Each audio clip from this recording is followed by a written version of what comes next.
നമസ്കാരം, ഞാൻ ദിവ്യ. വാൻസിറപ്പിലെ രണ്ടാമത്തെ കുറൽ. തുപ്പാർക്ക് തുപ്പായ തുപ്പാക്കി തുപ്പാർക്ക് തുപ്പായ തൂവും മഴയും. ഈ കുറലിന്റെ അർത്ഥം എന്തെന്നാൽ, ഭക്ഷിക്കുന്നവർക്ക് നല്ല നല്ല ഭക്ഷണ സാമഗ്രികൾ ഒരുക്കി കൊടുക്കുന്നതും സ്വയം ഭക്ഷണമാകുന്നതും ഈ മഴ തന്നെയാണ്. അതായത് കൃഷിയിലൂടെ നമുക്ക് ആവശ്യമായ ധാന്യങ്ങളും പച്ചക്കറികളും പഴവർഗ്ഗങ്ങളും ഉൽപ്പാദിപ്പിക്കാൻ മഴ നമ്മളെ സഹായിക്കുന്നു.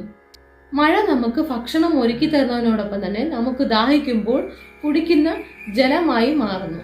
ചുരുക്കത്തിൽ പറഞ്ഞാൽ, ലോക ജീവജാലങ്ങളുടെ നിലനിൽപ്പിന് മഴയെ ഒരു അമൃതായിട്ടാണ് കവി ഈ കുറലിലൂടെ വിശേഷിപ്പിച്ചിരിക്കുന്നത്. ഇത് തമിഴിൽ എപ്പിടി சொல்லணும்னா, மழை உணவை கொடுக்கவும் முடியும், மழையே உணவாக மாறும் அப்படின்னு தான் இந்த குரல்ல சொல்லியிருக்காங்க. വാൻസിറപ്പിലെ അടുത്ത കുരലുമായിട്ട് വീണ്ടും കാണാം. നന്ദി, നമസ്കാരം.